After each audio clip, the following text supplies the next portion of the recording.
pessoal, bom dia.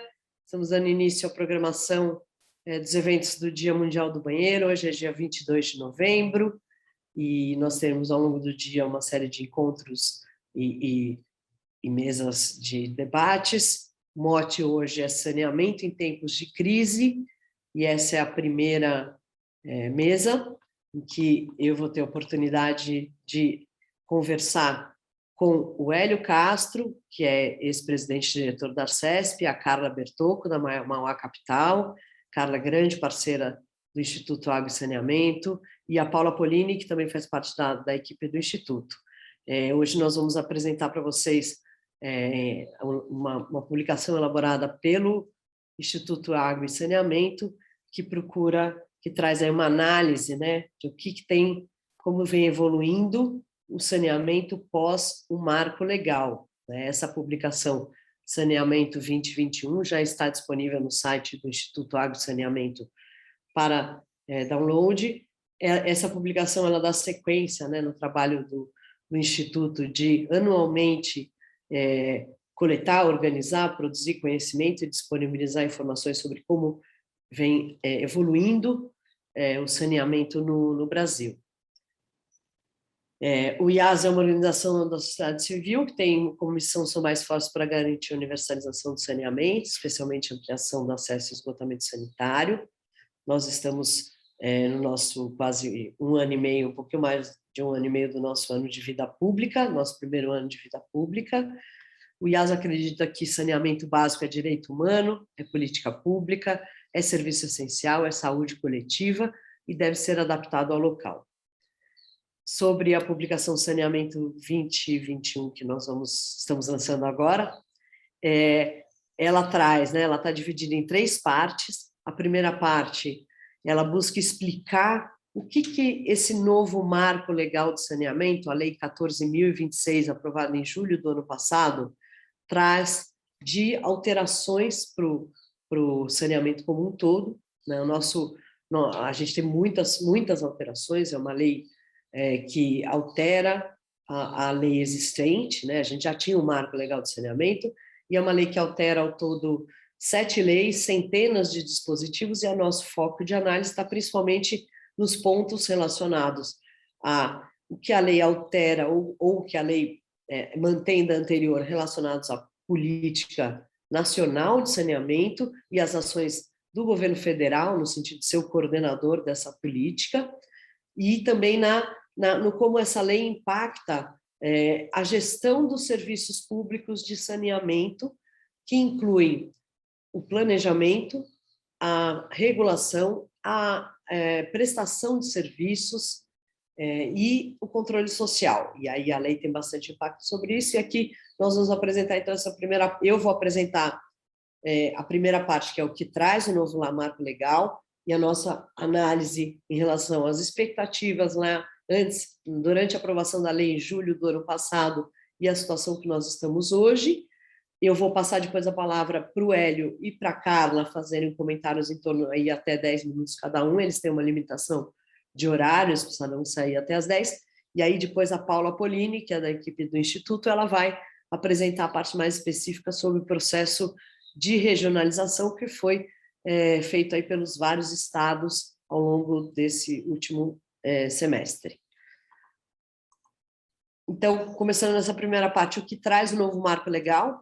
Nós entendemos, né, a partir o IAS vem acompanhando desde a elaboração da lei, as discussões e o posterior à sua aprovação, e entendemos, temos uma leitura, acho que, como vários que estão acompanhando mais de perto essa lei, que ela é uma lei bastante complexa para entender. Então, nós, nesse primeiro pedaço da publicação, nossa intenção é tentar explicar de uma forma um pouco mais simples o que essa lei traz de novo, né? Então, primeira coisa, a Lei 14.026, ela não é um novo marco, porque ela não revogou a lei anterior, ela alterou a lei anterior, que é a 11.455 de 2007, 11.445 de 2007, né? E ela amplia uma série de coisas. É uma lei que ela prioriza, principalmente, os serviços de abastecimento de água e esgotamento sanitário, isso é uma diferença em relação à lei anterior, que procurava tratar os 4 componentes de saneamento, ou seja, abastecimento de água, esgotamento sanitário, resíduos sólidos, águas pluviais e drenagem, de uma forma mais integrada, e essa lei atual ela tem um foco muito maior em água e esgotamento sanitário, o que, por um lado, pode significar, inclusive, um retrocesso em termos do ponto de vista da dimensão política, de política pública do saneamento, né? Porque o terceiro ponto é que a gente tem uma série de questões relacionadas à política nacional do saneamento e as ações que o governo federal deveria fazer.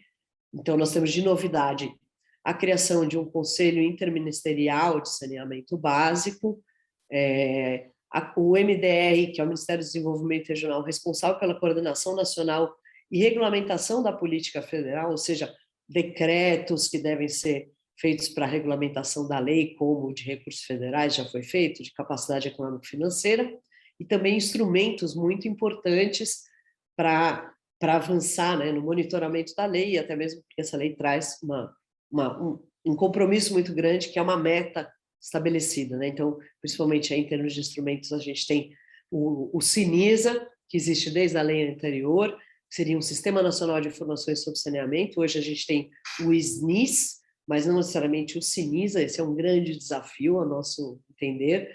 O Plan SAB, que seria o plano que traz, né, as diretrizes, tanto o diagnóstico, indicadores e metas, né, que seria o grande documento, o grande plano para a gente poder acompanhar como é que está andando a política nos vários estados e medir os avanços.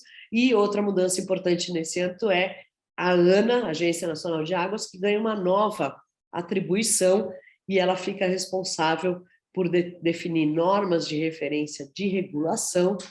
A regulação do serviço de saneamento é um ponto muito sensível, o Hélio certamente vai poder falar muito mais sobre isso, e na tentativa de avançar nesse ponto, e a partir também do entendimento de que o saneamento, ele assim como o déficit de saneamento é muito desigual, seja entre as regiões, dentro de uma mesma região, entre os estados, dentro de um mesmo estado, entre cidades de portos diferentes e dentro de uma mesma cidade, a regulação também, ela tem essas particularidades, então não caberia ao saneamento uma regulação do ponto de vista centralizado, como a gente tem para a energia, mas é importantíssimo a questão de normas de referência, porque existe uma desigualdade muito grande e ainda também um horizonte perto da quantidade de prestadores, municípios, a gente ainda tem um setor de regulação ainda muito pequeno frente ao tamanho do desafio.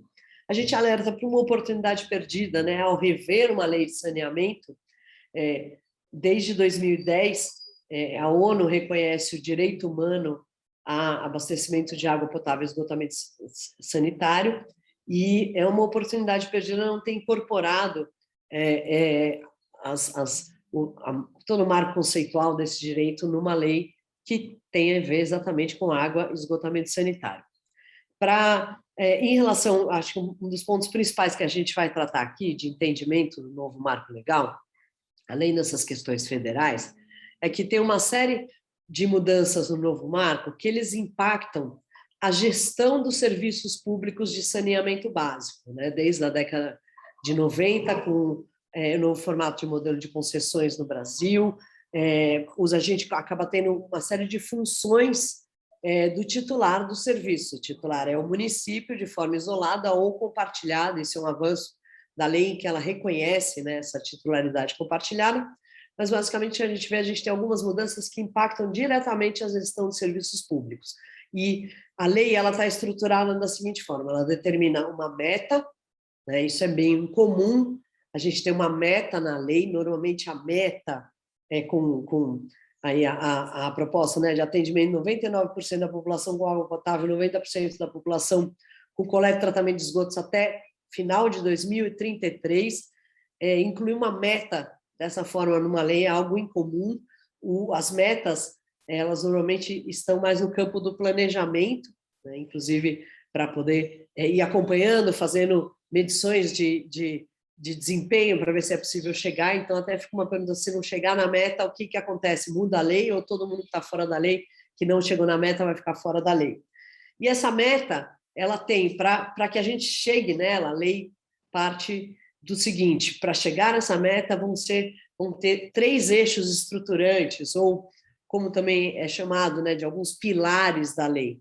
O primeiro seria a uniformização da regulação, com a ANA, com essa nova atribuição, né, de editar normas de referência, e a vinculação em relação ao, por exemplo, decreto que saiu no final do ano passado, que vincula recursos financeiros ao atendimento de várias coisas da lei, uma delas a norma de referência pelos prestadores ou pelas agências de regulação, como uma forma de incentivar a gente melhorar esse ambiente de regulação.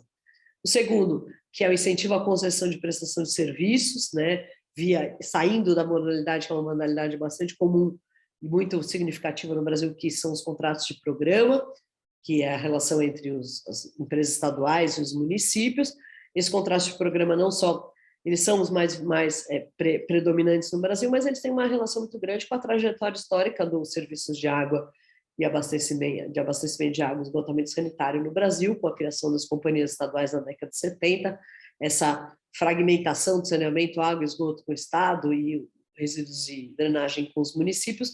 Então, isso vem também, né, tem essa relação com essa trajetória histórica. E, finalmente, a regionalização da gestão, né, que busca aí, não é exatamente a prestação regionalizada, existe uma confusão em relação a isso, mas a regionalização da gestão tem a ver com essa reorganização dentro dos estados de unidades ou micro-regiões, enfim, de unidades onde vão ser feitos, buscando otimizar a prestação regionalizada, mas que também tem uma incidência muito grande sobre a gestão de serviços públicos. O que a gente vê, no geral, é que da lei anterior, ela tinha esse foco, né, pelo menos do ponto de vista da dimensão de política pública do saneamento, né, saneamento, política pública, gestão e prestação, mas pelo menos do ponto de vista de política pública, ele tinha ainda como foco o município, em que, então, tinha a integração dos 4 componentes e a questão do controle social por meio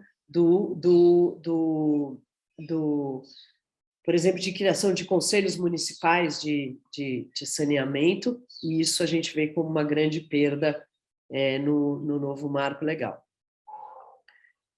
Aqui, trazendo um pouquinho mais de perto, né, como é que são as mudanças em relação à gestão de serviços públicos como era antes e como ficou agora.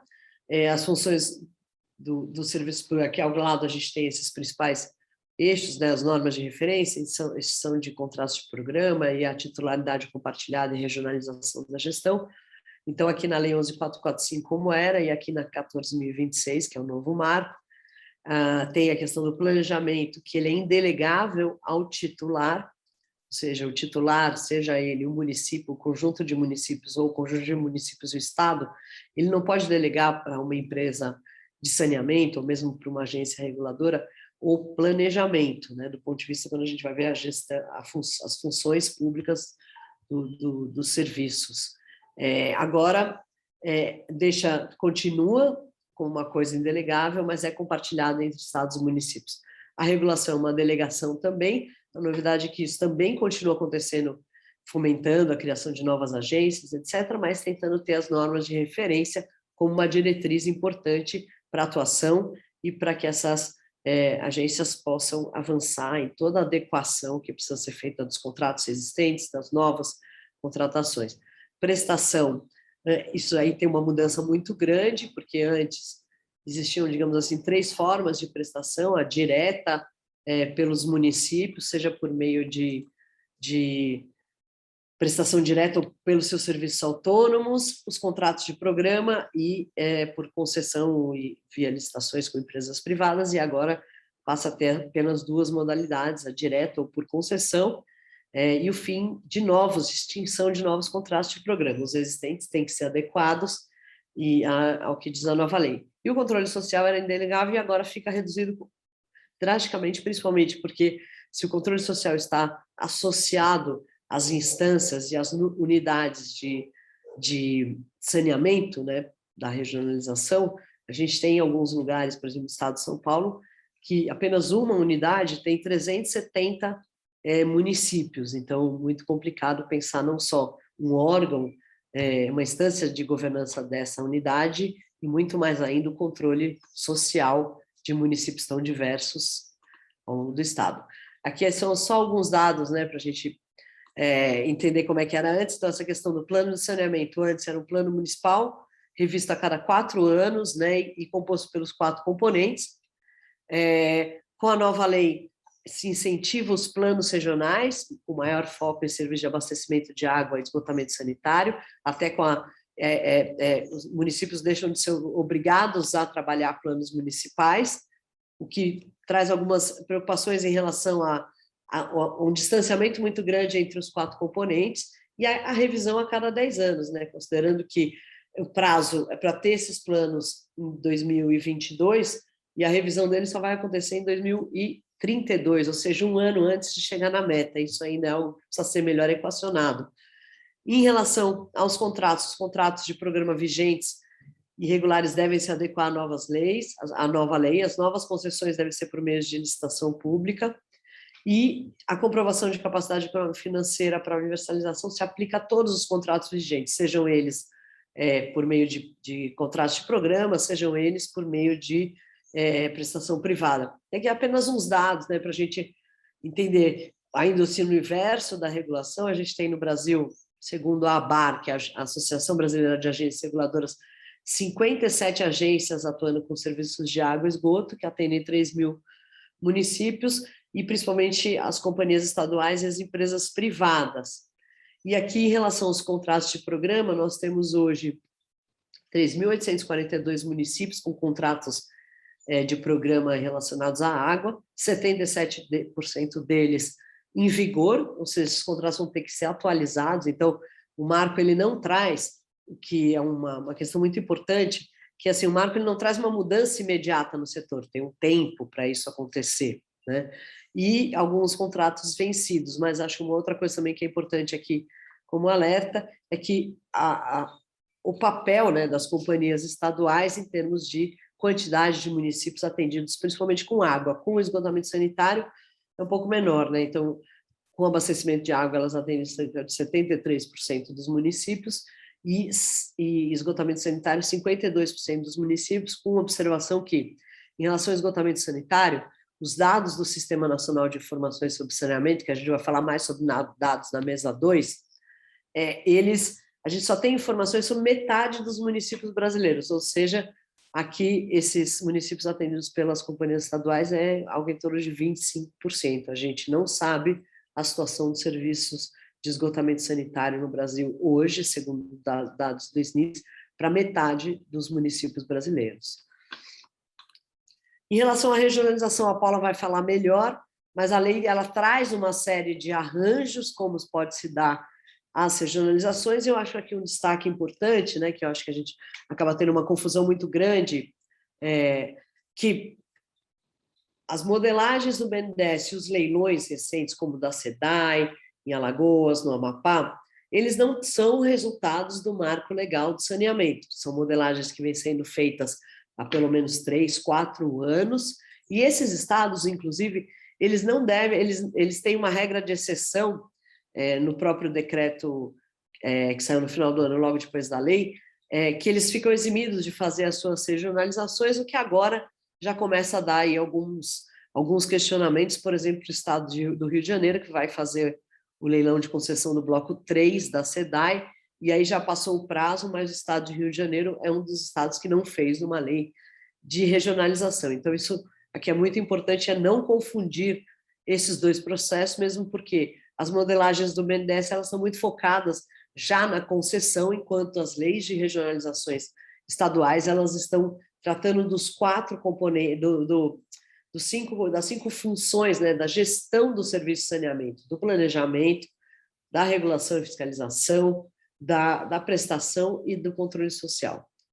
E aqui indo para o final, já estou aqui, tem ainda um tempinho, da expectativa à realidade, né? Então, a gente vem analisando esse 1 ano e pouco da lei, e acho que tem aqui algumas questões que mostram que nesse 1 ano não andamos no ritmo que seria necessário, o que traz uma série de alertas, porque a lei, e boa parte das mudanças que vão seguir aí para o setor, ela tem como ponto de partida uma meta bastante ambiciosa, né? 2033, são daqui 12 anos.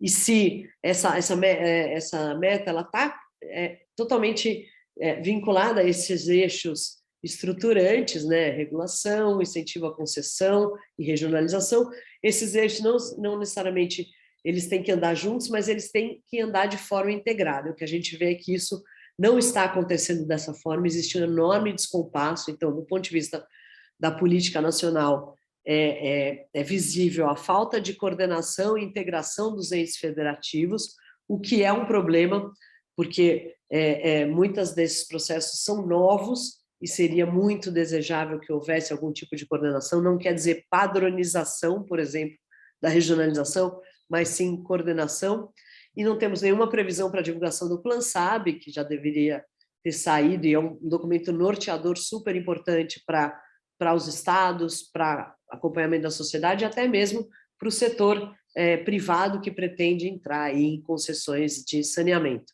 E o próprio Sinisa, né? Atualmente a gente usa os dados do SNIS, os dados do SNIS é um enorme esforço aí feito antes pelo Ministério da Cidade, agora pelo MDR, com a participação dos prestadores de serviço, mas os dados do SNIS, eles param na escala do município. A gente sabe que dentro do município existem grandes desigualdades, tem a questão do rural, do urbano, tem a questão dos indicadores, por exemplo, atendimento não quer dizer necessariamente acesso, enfim. Então, a gente tem dados muito imprecisos para avançar em modelagens e em planos. Atraso e desarticulação dos processos de implementação desses eixos estruturantes. Acho que, em especial, né, acho que um exemplo que cabe bem aqui é que uma questão importante prevista na lei era um decreto para a metodologia de capacidade econômico-financeira para poder fazer a regionalização, e esse decreto estava previsto para sair em outubro de 2020. Teve um atraso enorme, esse decreto só ficou pronto em maio de 2021, quase um mês e pouco antes do prazo para os estados fazerem a regionalização, que certamente compromete o resultado final desse projeto. A ANA, toda aquela expectativa da ANA com normas de referência, infelizmente não está acontecendo. A ANA vinculou, né, ela conseguiu fazer essas normas, e que várias delas são temas novos para a própria agência, a ter uma maior estrutura, ter concurso, ter recursos humanos, ter recursos financeiros, nada disso concretizou até agora. O resultado é um atraso nessa agenda.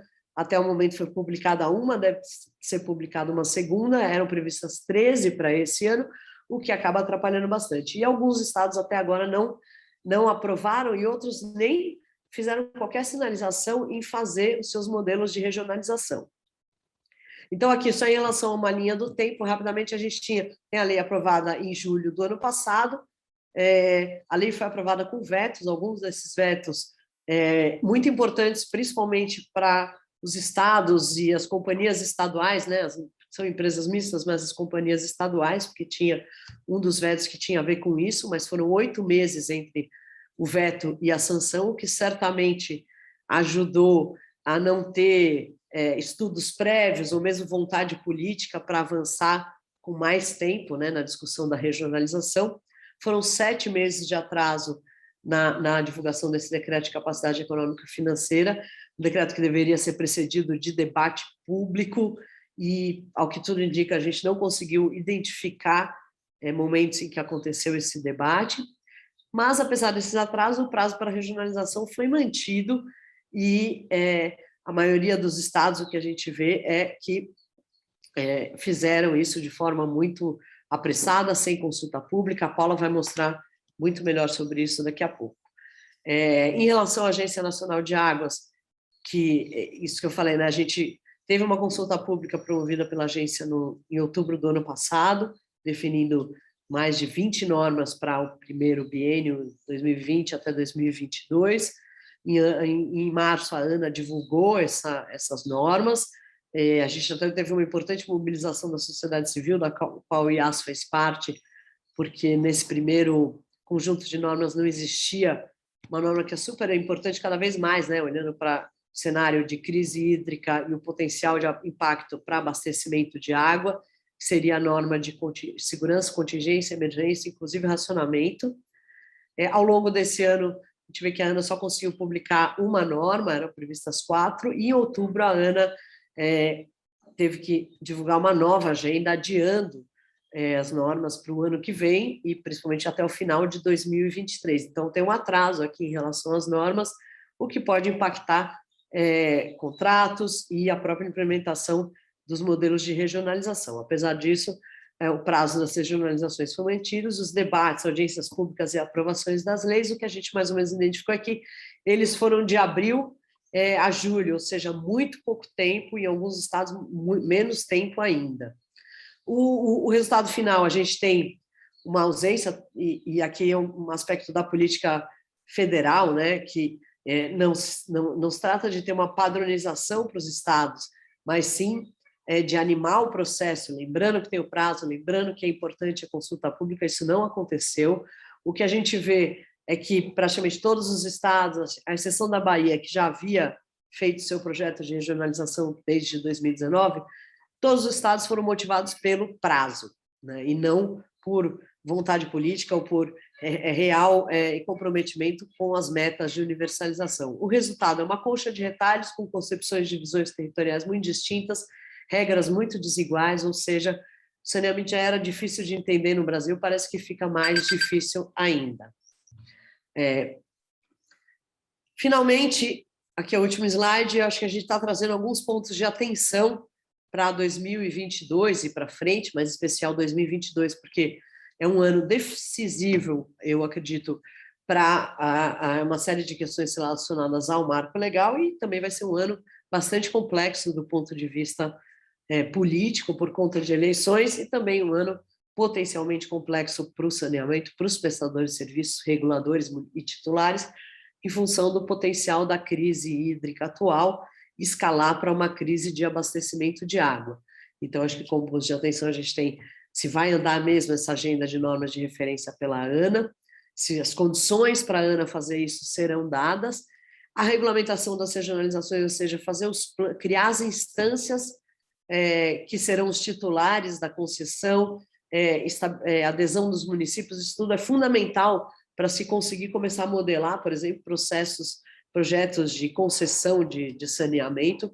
Isso tudo tem que ficar pronto até março, a gente vê um risco muito grande de acontecer exatamente o mesmo que aconteceu com os processos de discussão das leis, ou seja, não se começar isso antes e chegar um mês antes, que vai ser ainda no período complexo, porque tem o final do ano, e se fazer de qualquer jeito essa regulamentação, tem muitos municípios não aderindo, e planos regionais até dezembro de 2022, enfim, o ponto que eu já falei de crise hídrica, potencial de abastecimento, e a urgência, né, da gente ter diretriz de contingência, emergência, inclusive racionamento, e assim, o alerta aqui, a denúncia aqui, de que, apesar da importância dessa diretriz, porque ela é uma diretriz que serve para o titular, ela serve para o regulador, ela serve para o prestador e ela serve para o consumidor saber o que ele tem direito ou não.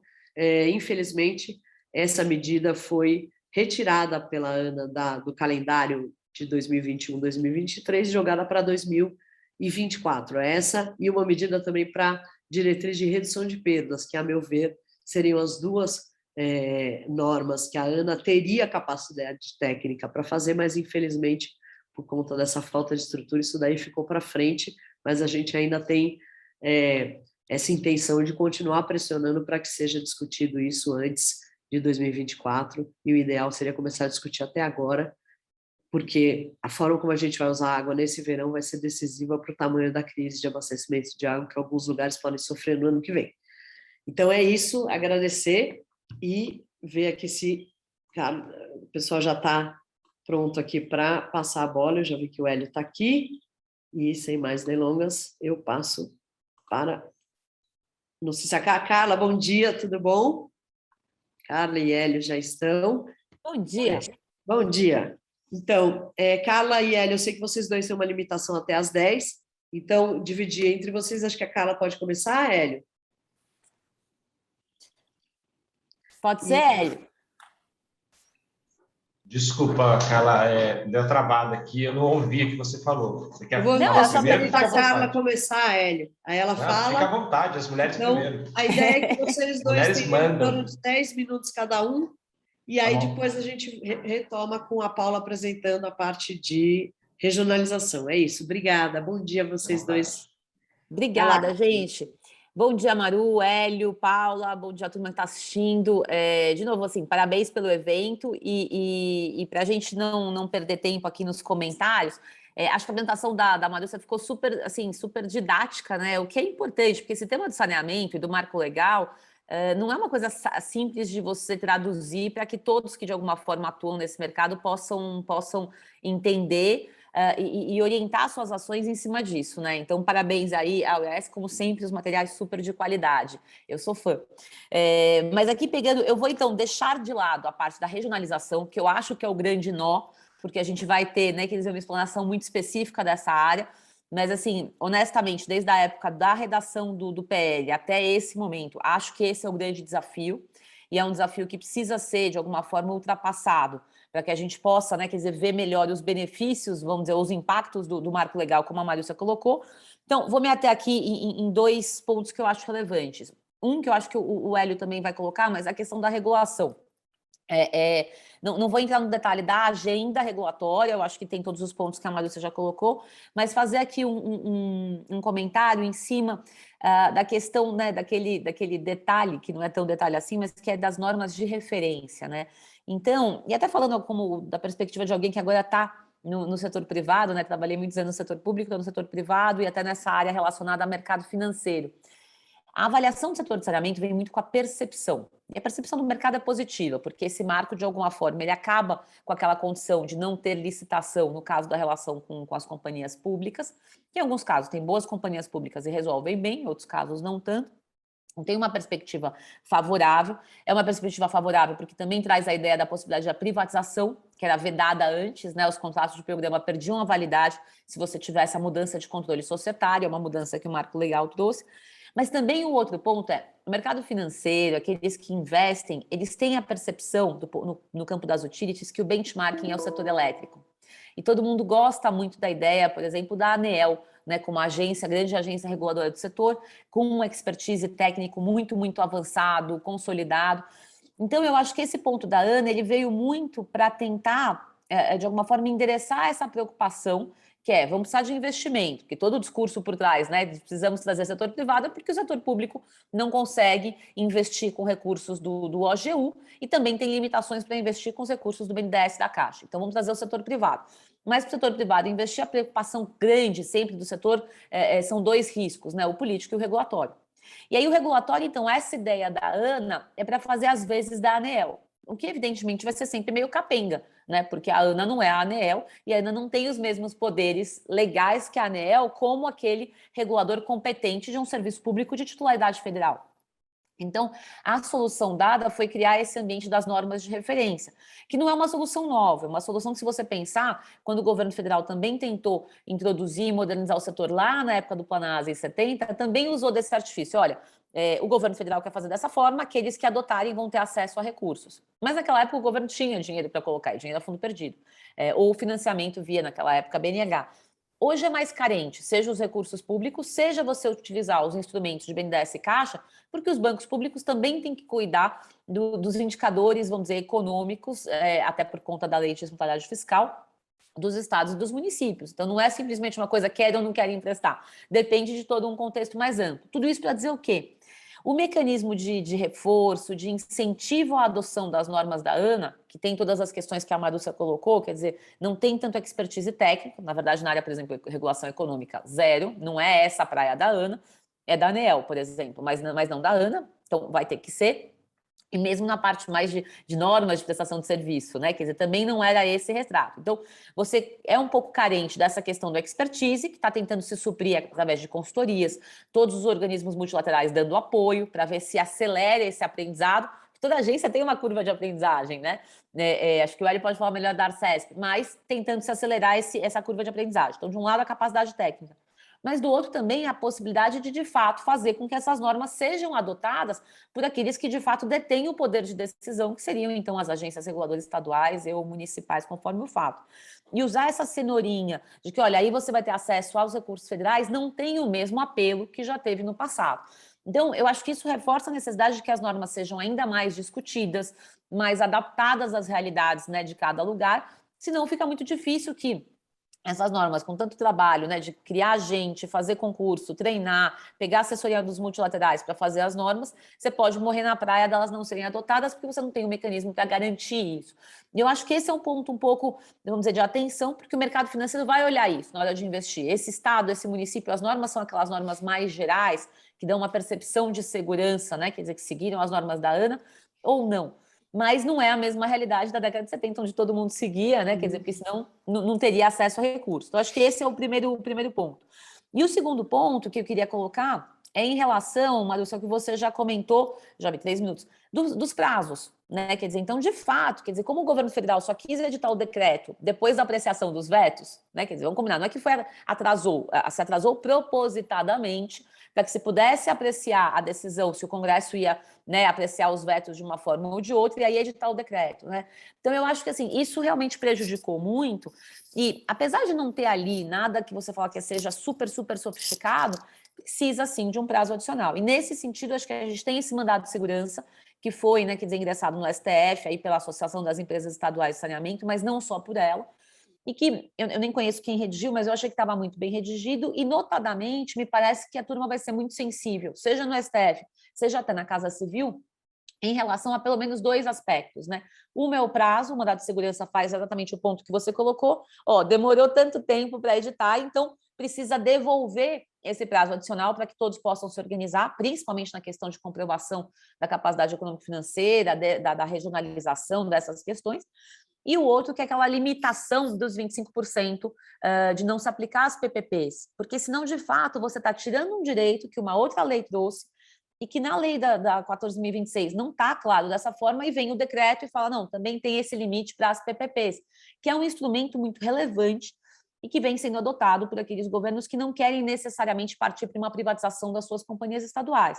Então, eu acho que esses 2 pontos de atenção, a gente vai ver novidades em breve, seja talvez numa avaliação política, via Casa Civil, porque vários movimentos estão sendo feitos, seja numa avaliação jurídica, junto ao Supremo Tribunal Federal, junto com outros pontos que foram colocados, abordados nesse mandado de segurança.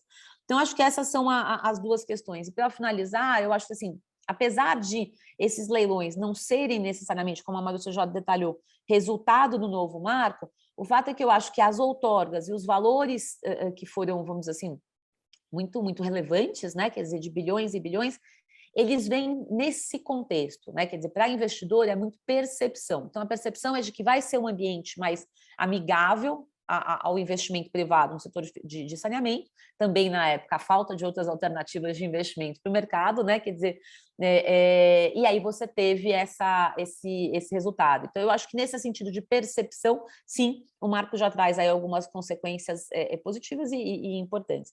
Mas obrigada, deixa eu devolver aqui para que o Hélio também possa contribuir, e de novo, parabéns aí ao IAS. Obrigada, Carla. Acho que você traz um ponto muito importante, realmente, que não é exatamente que é um atraso, né, no decreto, e acho que ele traz um alerta que, assim, a gente tem várias frentes para implementar essa política e criar um ambiente, seja para avançar na universalização, seja para avançar num ambiente mais seguro para investidores, e que o que a gente tem percebido é que isso não está andando de uma forma integrada, né? Então, realmente, eu acho que aí é um ajuste importante, e passar para o Hélio fazer as suas considerações. Obrigada, Carla. Você sempre grande parceira nossa. Obrigadão. Olá, Marúcia, Carla, Paula. Realmente é muito importante esse evento e a gente tem que discutir saneamento sempre, né? Essa história da agência tem colocado muita luz aí esse tema de saneamento, e também tem muitas perspectivas com relação à ANA. Quando estava sendo discutido o que a ANA ia fazer, naquela época eu fazia parte também da Associação Brasileira de Agências de Regulação, e o temor era que a ANA fosse fazer aspectos de regulação na prática. E sempre foi dito e isso tem sido demonstrado agora, que não, a ANA vai dar as normas de referência e, efetivamente, quem vai aplicar essas normas são as agências reguladoras aí, ou regionais, enfim.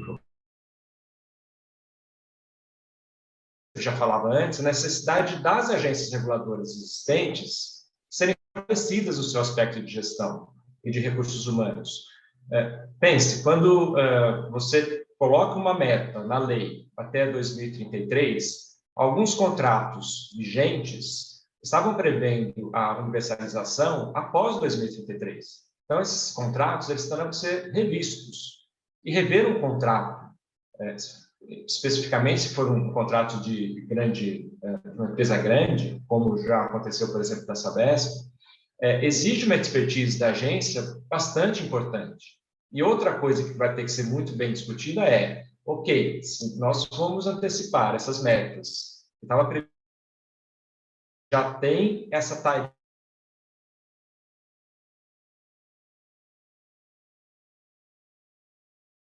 2033, a revisão dos contratos, se não houver alguma coisa muito criativa, vai implicar em aumento tarifário. Então, isso é uma coisa bastante importante. E a outra coisa também, que às vezes me parece que coloca-se uma expectativa sobre as agências reguladoras de fazer política pública, de fazer planejamento. Não é o papel das agências. As agências, elas trabalham fiscalizando um contrato entre prestador de serviço, seja ele regional, municipal, e o ente, que pode ser agora qualquer um desses que foi comentado na regionalização. Então, esse é o papel da agência reguladora, é verificar o contrato. Agora, isso é uma oportunidade também, como a Marúcia falou, que os planejamentos, esses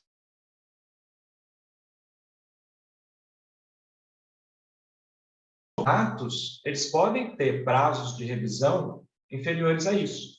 Então, na revisão do contrato, é uma oportunidade para você reavaliar, não de forma como a lei prevê, mas você vai ter que obrigatoriamente fazer um planejamento para os próximos 4 anos, se for esse o período de avaliação do contrato, de revisão do contrato. Então, é uma oportunidade também, mas, de novo, traz para a agência reguladora, aí sim, de novo, um papel muito importante, que precisa de muita competência, muito conhecimento. A gente estava esperando que a ANA tivesse mesmo essa curva de aprendizado, não dá de uma hora para outra, qualquer que seja, a ANA tem lá suas capacidades e ela é muito boa, e sempre fez a parte de recursos para dentro da ANA, era de se esperar que essas coisas demorassem um pouco mais do que estava sendo necessário. E aí sim a ANA está se valendo de consultorias, etc. Mas ANA e agências reguladoras vão ter que trabalhar muito próximas. E, de novo, as agências reguladoras vão ter que se fortalecer bastante. Então, eu queria falar bastante desse papel aí, que não é da agência reguladora o planejamento e política pública, mas sim implementar o que for previsto nesse planejamento, nessas políticas públicas. Ela é um órgão para isso.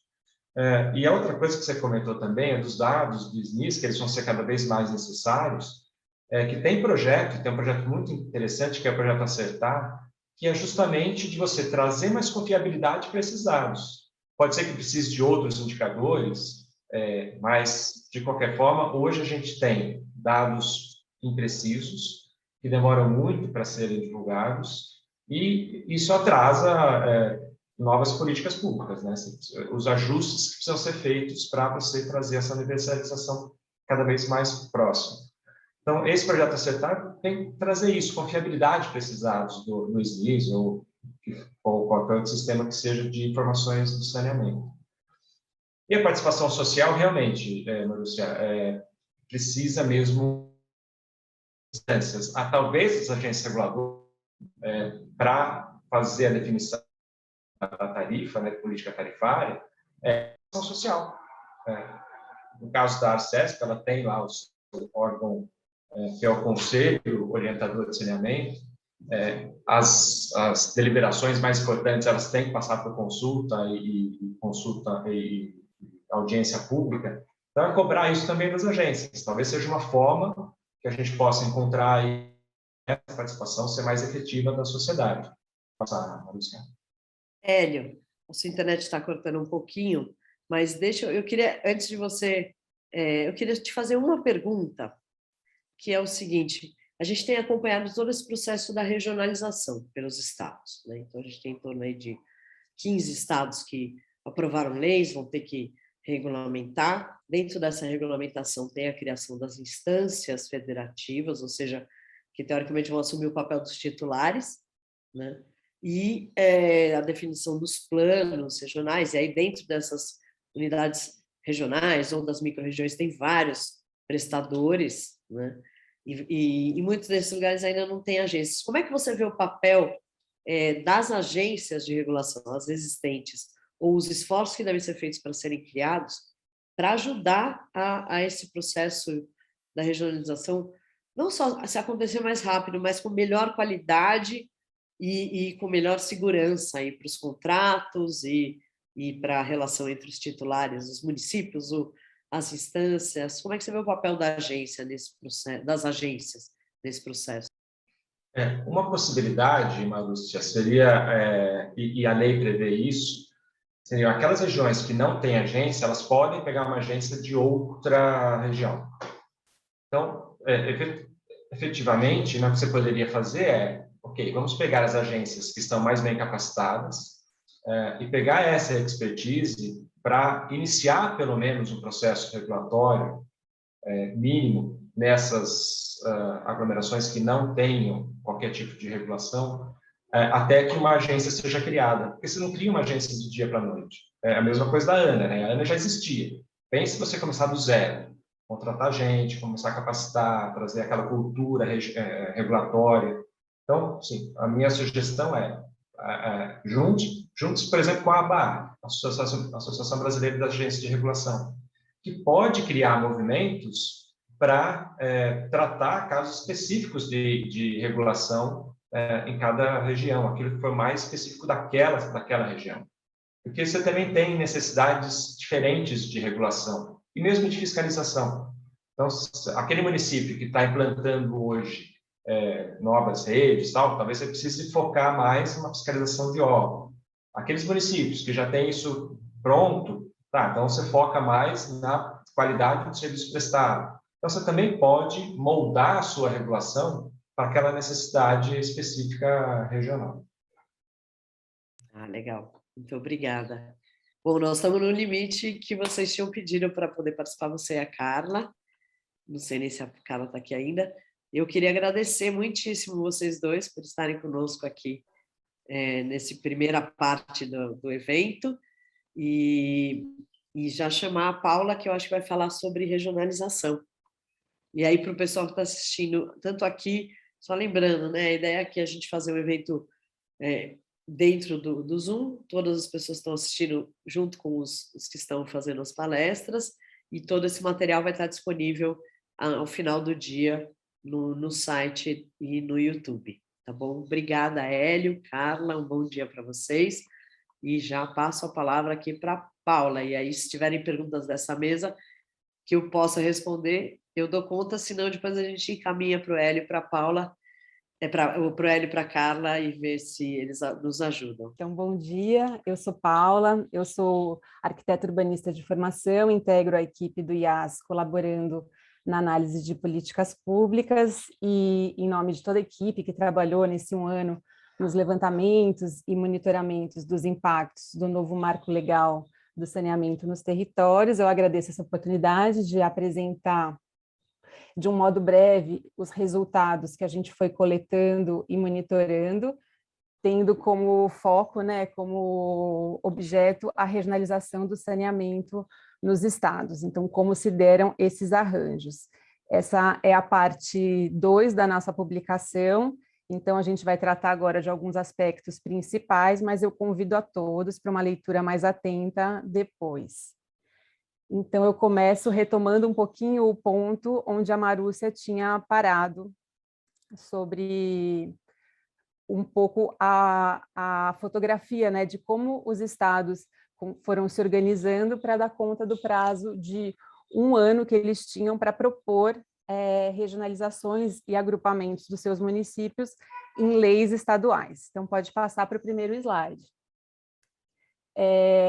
Então, a gente vê aqui que esses novos territórios sendo formados, então, alguns estados conseguiram cumprir esse prazo de 1 ano em processos, em sua grande parte, um pouco com exceção da Bahia, bastante acelerados, bastante apressados, também por conta principalmente por conta de ser um prazo apertado e ainda num ano tão conturbado quanto esse ano da pandemia da Covid. Então, a gente tem como um placar, né, esses estados que estão em azul com as suas leis aprovadas, os estados que estão em laranjinha com os seus projetos de lei enviados nas assembleias, mas ainda faltando aprovação, então processos que já estão há algum tempo em discussão nas assembleias, outros processos que entraram um pouco mais tarde, como é o caso do Maranhão. Considerando esses com projetos de lei e leis em vias de aprovação e leis já aprovadas, a gente tem um total de 127 novos territórios de saneamento que estão se organizando. Então, a gente está chamando isso de um tabuleiro do jogo que está mudando. Então, você tem novos territórios, esses regionais a serem formados, a serem consolidados em termos de novas governanças regionais, que seriam esses novos atores jogando esse jogo, e com novas regras e direcionamentos dados pelo novo marco legal. A gente tem esses estados em branco no mapa, que é um pouco o debate que a Marúcia estava tendo com a Carla, que são as concessões, estados que tiveram recente concessões dos seus serviços de água e esgotamento sanitário. Mas a gente não pode confundir esses processos nem como resultados diretos do marco, talvez na expectativa da aprovação, mas também não pode confundir com regionalizações completas. O Amapá, ele não tem nenhum desses modelos que a gente vai olhar com um pouquinho mais de calma na sequência. Ele não traz as regras para a regionalização que estão colocadas no novo marco legal, mas ele conseguiu fazer uma concessão que envolvesse todos os municípios do estado, que no caso são 19. Então, todos eles estão com esse novo serviço ou um novo planejamento para o serviço de água e esgoto. No caso do Rio de Janeiro, a concessão da SEDAI envolveu alguns municípios, região metropolitana agregando alguns outros, sendo que um dos blocos não conseguiu ter a expectativa e o leilão não foi realizado, será realizado na próxima, mas não existe uma proposta de regionalização do saneamento que contemple todos os municípios do estado.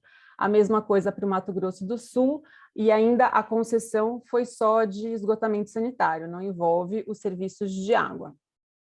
Então, essa é a figura primeira aqui de como, nesse 1 ano, os estados se comportaram. Aí, podendo passar para o próximo. A nova lei, ela traz arranjos, né, para os estados pensarem essas regionalizações, alguns arranjos que já eram usados desde a década de 70, como as regiões metropolitanas, aglomerações urbanas e micro-regiões, em formatos diferentes, mas que o Estatuto da Metrópole, uma lei federal de 2015, trouxe regramentos tanto para sua criação como para sua adequação, e são leis que envolvem uma aprovação estadual, uma lei complementar, e a adesão dos municípios ela é compulsória, então devem haver estudos, debates, mas a adesão, a partir do momento que a lei é aprovada, ela é compulsória dos municípios. A nova lei, ela traz um outro arranjo, que é a Unidade Regional de Saneamento Básico. Ela pega também aspectos presentes na Constituição Federal, de gestão associada, consórcios públicos, que também são definições já existentes, mas incorpora de uma forma nova na lei. Então, favorecendo que os municípios agreguem, que os estados, né, façam conjuntos de municípios que não precisam necessariamente estar limítrofes, como é o caso das regiões metropolitanas e aglomerações urbanas e as micro-regiões. Então, eles não precisam necessariamente, podem ser municípios separados, tem que ter uma viabilidade econômico-financeira e eles trazem esse condicionante de contemplar ou preferencialmente uma região metropolitana, nesse sentido de tentar juntar, né, municípios com populações maiores, com maior poder de arrecadação com municípios menores. E você tem os blocos de referência, que, na ausência de uma iniciativa dos estados, como a gente viu em alguns casos no mapa anterior, a União, de forma subsidiária, faria essa proposta de regionalização também nos mesmos moldes, só que com outro nome, né? Bloco de referência. Nesse caso, não é necessário uma lei ser aprovada, a União faz estabelece esse novo arranjo, e os municípios também têm o prazo de 180 dias, igual das unidades regionais, para fazer a adesão ou não. A gente tentou fazer isso de uma forma esquemática, né, como nessa figura ao lado, que mostra um pouco as diferenças desses arranjos. A região metropolitana, com um município sede, né, capital ou uma metrópole, as aglomerações urbanas com municípios de uma forma mais, com tamanhos e importâncias mais iguais, então mais uniformes, e as micro-regiões, que a gente vai ver que foi o arranjo mais utilizado nos estados, ela não tem uma definição clara presente no Estatuto da Metrópole ou na Constituição. Por isso mesmo, ela acabou sendo muito usada e ela pode, inclusive, incorporar outras regiões metropolitanas ou aglomerações urbanas, como aconteceu nesse caso. Então, se utilizou de um arranjo com poucas definições, mas ele tem a função pública comum do saneamento básico. As regiões metropolitanas e outras acabam agregando outros componentes, como mobilidade, uso e ocupação do solo. A microrregião, nesses casos que a gente viu, acaba sendo exclusiva para a função pública de interesse comum do saneamento básico. Então, quando a gente olha o próximo slide, a gente vê um pouco, de novo, uma imagem ou uma fotografia de como esses estados se organizaram em termos de arranjos para a regionalização e a gestão do saneamento básico. Micro-regiões e unidades regionais de saneamento básico são as mais usadas, mas em marronzinho aqui são as micro-regiões, e a gente vê que desses 20 estados, né, que ou estão em vias de aprovar ou aprovaram suas leis, 13 são micro-regiões, muito localizado, concentrado aqui na parte do Nordeste, mas também Paraná, Goiânia e o estado do Amazonas na região Norte. Em amarelo, a gente tem as unidades regionais de saneamento básico, e a gente vê que dessas 6 aqui, Minas Gerais, Rio Grande do Sul e Mato Grosso ainda estão nas assembleias legislativas. É uma lei que está causando bastante polêmica e que entraram com pedidos de urgência e até foi retirada essa urgência da pauta para não trancar outras pautas, mas porque tem questões para aprovação. A gente, como a Marúcia também falou, a gente viu que esses arranjos são muito diferentes em termos de critérios e concepções para a divisão dos municípios.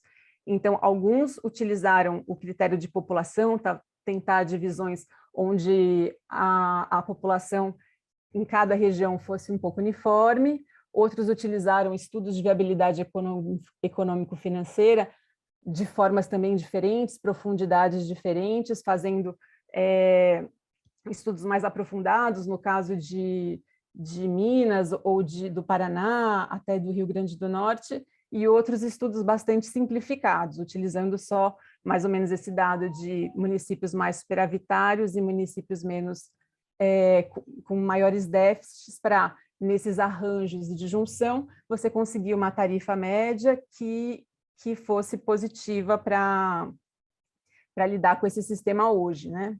Mas, de qualquer jeito, são os futuros planos que vão fazer esses estudos de uma forma mais aprofundada. Divisões territoriais existentes. Então, alguns estados consideraram bacias hidrográficas como um importante critério para fazer essa divisão, mas a grande maioria desconsiderou, e isso tem alguns impactos, né? Pode ter impactos de falta de articulação entre esses dois sistemas que são fundamentais. Então, o sistema de recursos hídricos, ele trabalha com a qualidade da água, com metas para tratamento de esgoto, e essa falta de integração pode resultar em retrocessos para uma política integrada que retrocessos para um planejamento mais integrado desses dois sistemas. A mesma coisa para municípios, só mais duas coisinhas, Maru. Aqui, municípios vizinhos também que participam, né, de consórcios ou que têm um histórico de planejamento, e a questão das regiões metropolitanas.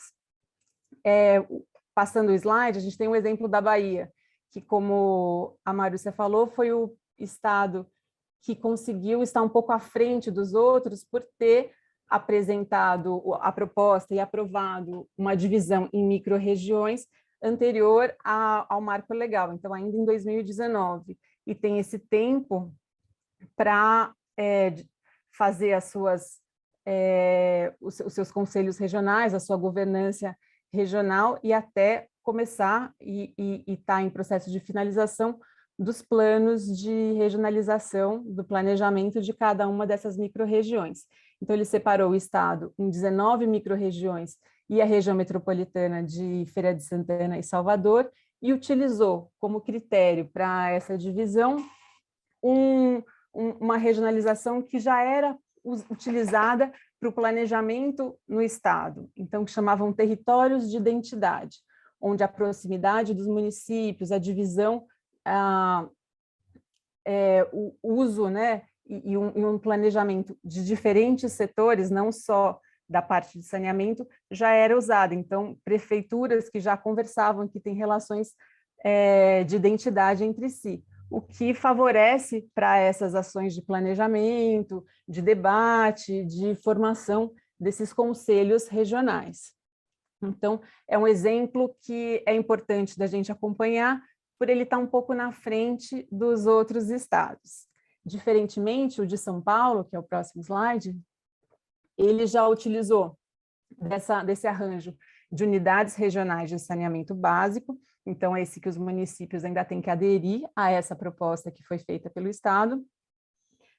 Foi um processo bastante acelerado, em que antes do projeto de lei ser enviado para a Assembleia, não houve nenhum debate com os municípios, com os comitês de bacia ou com a sociedade civil em geral. Então, quando foi apresentada essa proposta, os debates aconteceram apenas na Assembleia Legislativa, e a proposta traz uma divisão em 4 blocos, sendo o primeiro, esse grande, que envolve 370 municípios, que se chama URAI, né, Unidade Regional de Água e Esgoto Sudeste, mas que poderia ser chamada como URAI-Sabesp, onde o critério utilizado, o principal critério, foi pegar todos os municípios que já tinham contratos de prestação com a Sabesp, com a empresa do Estado de São Paulo, e os demais foram agregados em mais 3 blocos, centro,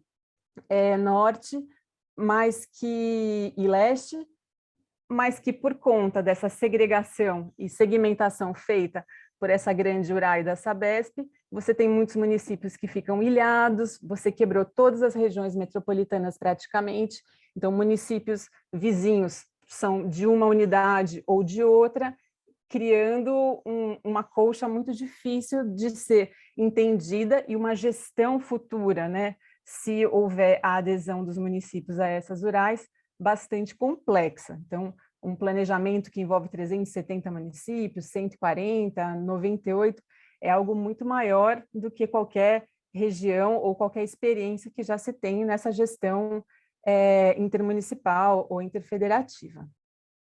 A publicação, ela traz em detalhamento, né, de cada uma dessas unidades ou micro-regiões que foram criadas, colocando o número de regiões de saneamento trazidas, a data de aprovação da lei, a população envolvida. Aqui é só um exemplo da região Nordeste. O Sul e Sudeste, Norte e Centro, a gente consegue ver rapidamente pelo número, né, de regiões, que é muito diferente, né? Você tem regiões como o Amazonas, que criou uma única região de saneamento, ou Roraima, e você tem regiões como Mato Grosso, que cria 15. Você tem Minas Gerais com 22 e São Paulo com 4. Então, não existiu um padrão, não existiu uma metodologia que todos os estados seguissem,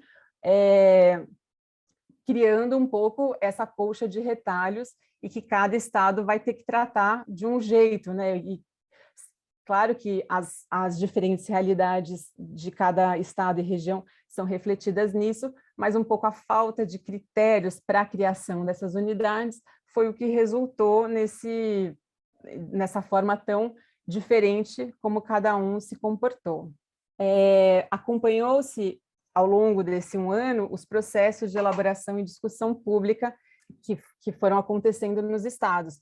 Devido à pandemia, esses processos foram muito virtuais, então, até nesse sentido, é um pouco mais fácil de acompanhar e buscar a transparência que esses processos tiveram. Então, audiências públicas, quem realizou, quem não, as consultas públicas, todas as micro-regiões realizaram, acho que é algo que é obrigatório, que o Estatuto da Metrópole coloca, mas as unidades regionais de saneamento não necessariamente o fizeram, como é o caso de São Paulo, que não fez, ou mesmo o Rio Grande do Sul, que colocou uma consulta pública só mesmo na Assembleia Legislativa.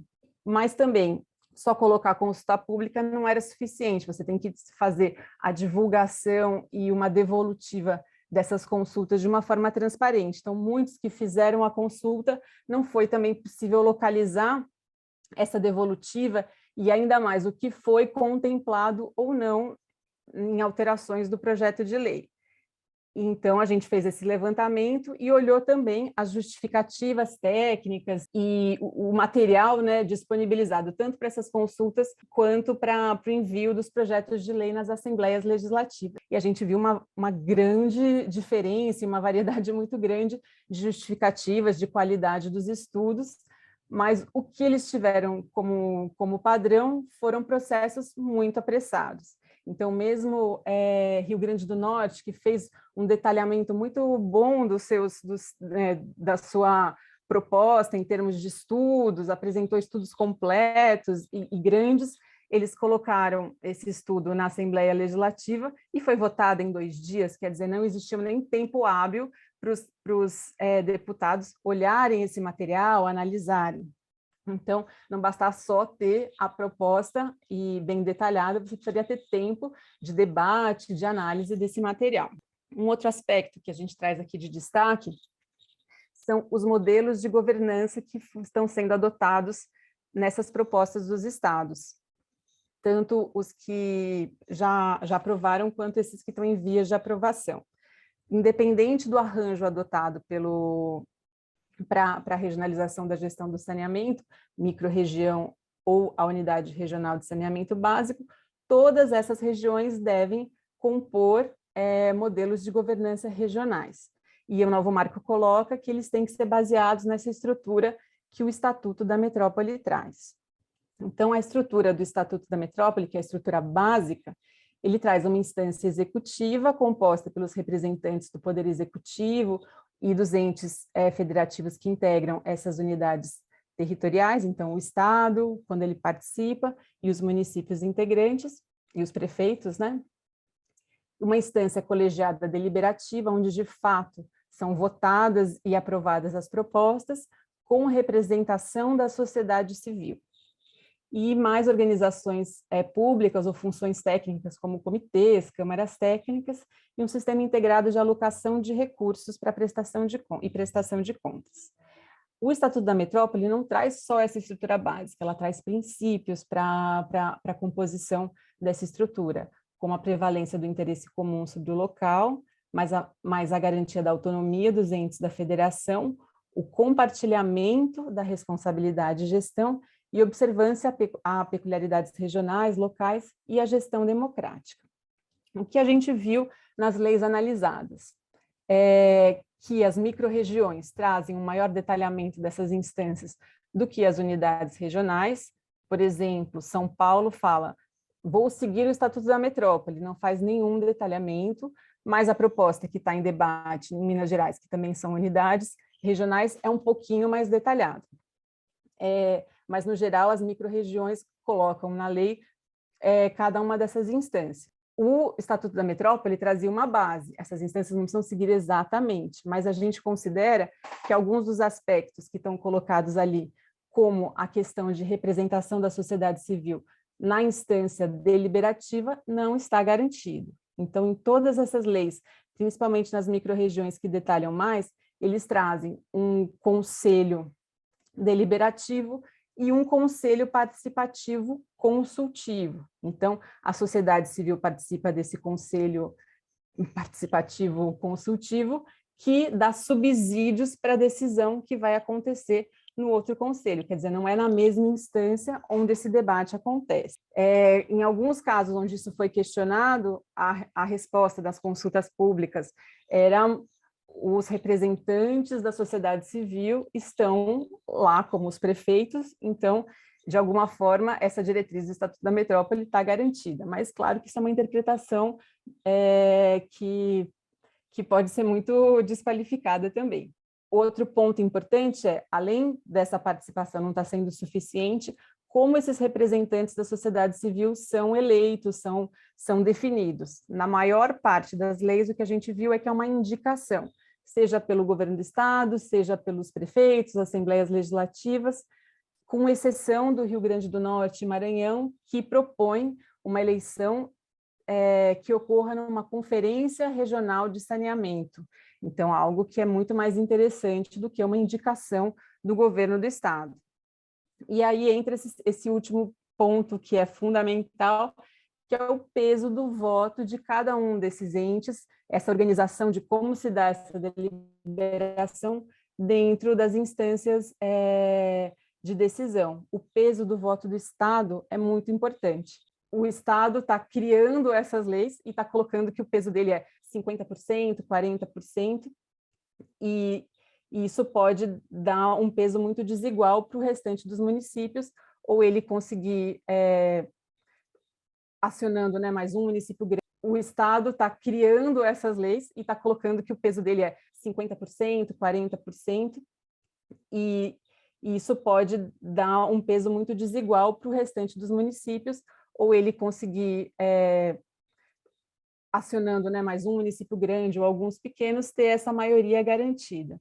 Em alguns casos, como por exemplo em Alagoas, o Estado que tem 50% ou 40%, agora me fugiu, mas acho que é 50%, ainda indica os representantes da sociedade civil, quer dizer, é o Estado debatendo com ele mesmo, né?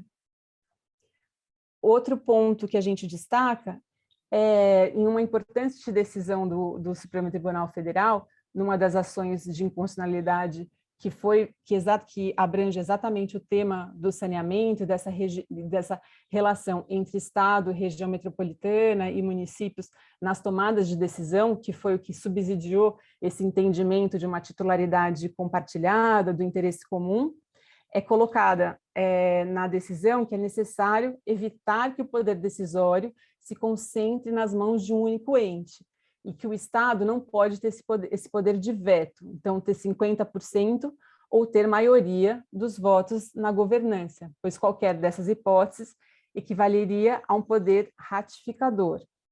E aí, olhando o nosso levantamento no próximo slide, a gente observa, então, cada uma desses gráficozinhos mostra o peso entre Estado, municípios e quando existe a participação da sociedade civil. Alguns poucos saem desse padrão de 40% e 50%. Você tem a Amazônia com 50%, Alagoas com 50%, mas a maior parte está colocando 40% no poder de voto do Estado, e os demais municípios tem os 60% restante divididos, o voto sendo proporcional à população na maior parte dos casos. A gente destaca Minas Gerais, que propõe uma participação menor do Estado na unidade regional, isso no projeto de lei ainda não aprovado, e com a justificativa que o Estado dá um apoio apenas, é um apoio para a formação dessas instâncias. Então, não é que o voto é do Estado, os municípios, então, ele fica só com 15%. No caso de São Paulo, na sua simplificação de dizer que ele segue o Estatuto da Metrópole, não trata nada de peso